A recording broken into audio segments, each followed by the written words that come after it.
हिंदू धर्म में नवरात्रि का पर्व बहुत ही शुभ माना जाता है। इन 9 दिनों में माँ दुर्गा के 9 स्वरूपों की पूजा की जाती है। भक्त माता को प्रसन्न करने के लिए कई तरह के उपाय अपनाते हैं। उन्हीं में से एक है माँ दुर्गा को लौंग चढ़ाना। क्या आपने कभी सोचा है कि पूजा में लौंग चढ़ाने का इतना महत्व क्या है? इससे क्या लाभ होते हैं? आइए जानते हैं इसके पीछे की धार्मिक मान्यताएं और लाभ। लौंग का धार्मिक महत्व। हिंदी धर्म में लौंग को शुभ और पवित्र माना जाता है।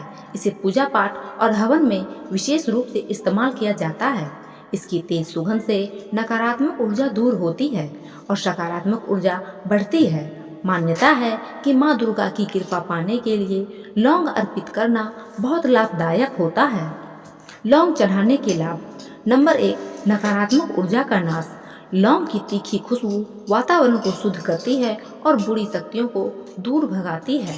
नंबर 2, धन प्राप्ति। माँ दुर्गा को लौंग चढ़ाने से आर्थिक स्थिति मजबूत होती है और समृद्धि आती है। नंबर 3, रोगों से मुक्ति। लौंग में औषधीय गुण होते हैं जिससे इसे चढ़ाने से बीमारियां दूर होती है। नंबर 4, मनोकामनाएं पूर्ण होती है।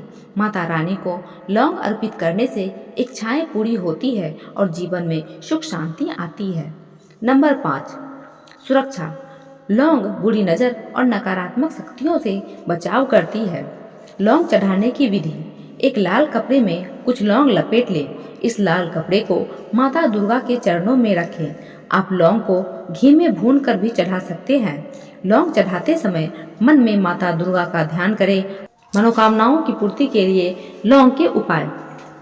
नंबर 1, धन प्राप्ति के लिए एक लाल कपड़े में 2 लौंग, 5 इलायची और 5 सुपारी बांधकर माँ दुर्गा को चढ़ाएं।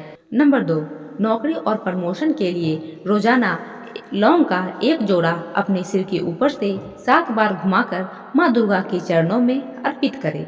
नंबर 3, राहु केतु के अशुभ प्रभाव से बचने के लिए हर रोज शिवलिंग पर लौंग का एक जोड़ा चढ़ाएं। नंबर 4, नकारात्मक ऊर्जा दूर करने के लिए घर में रोजाना लौंग और कपूर जलाकर उसकी धुएं पूरे घर में फैलाएं। नवरात्रि में लौंग चढ़ाना एक आसान और प्रभावी उपाय है जिससे माँ दुर्गा की कृपा प्राप्त की जा सकती है। यह न केवल आध्यात्मिक रूप से लाभकारी है बल्कि जीवन में सुख शांति और समृद्धि लाता है। इस नवरात्रि माँ दुर्गा को लौंग अर्पित करें और उनके आशीर्वाद से अपने जीवन की समस्याओं का समाधान पा सकते हैं। माँ दुर्गा की कृपा पाने के लिए कुछ आसान और प्रभावी उपाय। पूजा स्थल की स्थापना। अपने घर के पूजा स्थान में भगवती दुर्गा, लक्ष्मी और सरस्वती माँ के चित्र स्थापित करें और उन्हें फूलों से सजाकर पूजन करें। नरवार मंत्र का जाप। ओम ऐं ह्रीं क्लीं चामुंडा विचे मंत्र का अधिक से अधिक जाप करें। दुर्गा सप्तशती का पाठ। इन दिनों में दुर्गा सप्तशती का पाठ अवश्य करें। लाल आसन का उपयोग। पूजन में लाल रंग के ऊनी आसन का उपयोग करें। व्रत का पालन। 9 दिनों तक माता का व्रत रखें। यदि पूर्ण व्रत संभव न हो तो पहले, चौथे और 8वें दिन का उपवास अवश्य करें। अखंड ज्योत जलाना। नवरात्रि के पूरे 9 दिनों माता के अखंड ज्योत जलाएं। लाल वस्त्र धारण करना। पूजा के समय लाल वस्त्र पहनना शुभ होता है और लाल तिलक भी लगाएं। शहद मिलाकर दूध अर्पित करना। प्रातः काल के समय माता को शहद मिलाकर दूध अर्पित करें। पुस्तकों, वाद्य यंत्रों की पूजा। अंतिम दिन घर में रखी पुस्तकों, वाद्य यंत्रों, कलम आदि की पूजा करें। कन्या पूजन। अष्टमी या 9वीं के दिन कन्या पूजन करें और उन्हें भोजन करवाएं। दान करना। जरूरतमंदों को फल, अनाज, कपड़ा आदि दान करें। तुलसी दल और दुर्वा का उपयोग न करें। माँ दुर्गा को तुलसी दल और दुर्वा चढ़ाना निषिद्ध है, इसलिए इनका उपयोग न करें। इन उपायों को श्रद्धा और विश्वास के साथ अपनाने से माँ दुर्गा की अपार कृपा प्राप्त होती है जिससे जीवन में सुख, समृद्धि और शांति का वास होता है। चलिए अब जानते हैं चैत्र नवरात्रि के दौरान क्यों जरूरी है हनुमान जी की पूजा। चैत्र नवरात्र में हनुमान पूजन का धार्मिक महत्व। चैत्र नवरात्र में हनुमान जी की पूजा का विशेष महत्व है। हनुमान जी को शक्ति, भक्ति और समर्पण का प्रतीक माना जाता है। वे भगवान राम के परम भक्त हैं और उन्होंने अपनी भक्ति से भगवान राम को प्रसन्न किया। हनुमान जी को संकट मोचन भी कहा जाता है। वे भक्तों के सभी संकटों को दूर करते हैं और उन्हें शक्ति और साहस प्रदान करते हैं। ऐसे में चैत्र नवरात्र के दौरान हनुमान जी की पूजा करने से भक्तों को माँ दुर्गा और हनुमान जी दोनों का आशीर्वाद प्राप्त होता है। हनुमान जी की पूजा कैसे करें? हनुमान मंदिर जाएं या फिर घर पर ही पूजा करें। सबसे पहले स्नान करें, हनुमान चालीसा का पाठ करें, उन्हें सिंदूर, तुलसी की माला और लाल फूल अर्पित करें। वैदिक मंत्रों का जाप करें, मोतीचूर के लड्डू, ऋतुफल और घर पर बनी मिठाइयों का भोग लगाएं। अंत में आरती करें, शंखनाद से पूजा का समापन करें और अपनी मनोकामना बोलें। पूजा के दौरान तामसिक चीजों से दूर रहें। पूजा में हुई गलतियों के लिए क्षमा मांगें। पूजा में पवित्रता का खास ख्याल रखें। हनुमान जी की पूजा के लाभ। हनुमान पूजन से भक्तों के सभी संकटों का नाश होता है। इससे भक्तों को शक्ति और साहस मिलता है।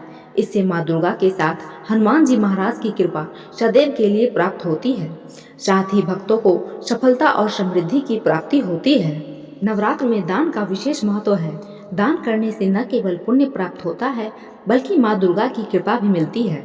इसलिए चलिए जानते हैं कि चैत्र नवरात्रि के समय किन चीजों का दान करना शुभ होता है। नंबर 1, अन्नदान। नवरात्रि में अन्न दान करना बहुत शुभ माना जाता है। आप गरीबों और जरूरतमंदों को भोजन करा सकते हैं या अनाज का दान कर सकते हैं। नंबर 2, वस्त्र दान। नवरात्रि में वस्त्र दान करने से माँ दुर्गा प्रसन्न होती है। आप गरीबों को नए या पुराने साफ कपड़े दान कर सकते हैं। नंबर 3, श्रृंगार की सामग्री। माँ दुर्गा को श्रृंगार बहुत प्रिय है। आप नवरात्रि में सुहागिन महिलाओं को श्रृंगार सामग्री दान कर सकते हैं।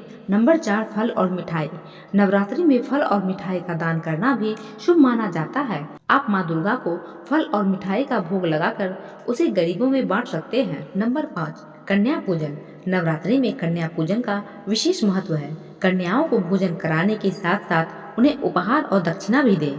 नंबर 6, लाल वस्त्र। नवरात्रि में लाल वस्त्र का दान करना भी बहुत शुभ माना जाता है क्योंकि यह माँ दुर्गा का प्रिय है। नवरात्रि में विशेष प्रकार के दीपक जलाने से माँ लक्ष्मी की कृपा मिलती है और धन संबंधी समस्याएं समाप्त होती है। अगर आप इन 9 दिनों तक हर रोज इन खास चीजों से दीपक जलाएंगे तो आपके जीवन में धन और समृद्धि का ऐसा प्रभाव होगा कि आप खुद हैरान रह जाएंगे। आइए जानते हैं उन उपायों के बारे में। नवरात्रि के 9 दिनों में विशेष दीप जलाने का महत्व। दीपक जलाने से घर में सकारात्मक ऊर्जा का प्रभाव होता है। माँ लक्ष्मी और माँ दुर्गा दोनों की कृपा प्राप्त होती है। नकारात्मक ऊर्जा दूर होती है और घर में शांति व समृद्धि आती है। पहला दिन, दीपक सामग्री। घी का दीपक।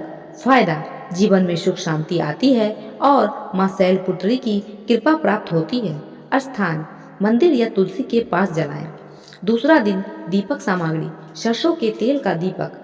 फायदा, कर्ज से मुक्ति, शत्रु का नाश। स्थान, मुख्य द्वार पर जलाएं। तीसरा दिन, दीपक सामग्री। कपूर। फायदा, घर में सकारात्मक ऊर्जा का प्रभाव और नकारात्मकता का नाश। स्थान, पूजा स्थान में जलाएं। चौथा दिन, दीपक सामग्री। तिल का तेल। फायदा, स्वास्थ्य में सुधार और परिवार में सुख समृद्धि। स्थान, रसोई में जलाएं। पांचवा दिन, दीपक सामग्री। नारियल तेल। फायदा, आर्थिक लाभ और धन का प्रभाव। स्थान, मुख्य द्वार पर या ईशान कोण में जलाएं। छठा दिन, दीपक सामग्री। शुद्ध गाय का घी और कुमकुम। फायदा, माँ दुर्गा की विशेष कृपा और अटका हुआ धन प्राप्त होता है। स्थान, मंदिर में जलाएं। सातवां दिन, दीपक सामग्री। चमेली का तेल। फायदा, शत्रु का नाश और मनोबल में वृद्धि। स्थान, घर के आंगन में जलाएं। आठवां दिन, दीपक सामग्री। सरसों का तेल और लौंग। फायदा, बुरी नजर और नकारात्मक शक्तियों से रक्षा। स्थान, मुख्य द्वार पर जलाएं। नौवां दिन, दीपक सामग्री। गुड़ और घी। फायदा, माँ सिद्धिदात्री की कृपा से इच्छित फल प्राप्त होता है। स्थान, पूजा स्थान में जलाएं। दीपक जलाते समय ध्यान रखने योग्य बातें। नंबर 1, दीपक जलाने से पहले उसे माँ दुर्गा को समर्पित करें। नंबर 2, दीपक जलाते समय ओम ऐं ह्रीं क्लीं चामुंडाय विच्चे मंत्र का जाप करें। नंबर 3, दीपक को सही दिशा में जलाएं।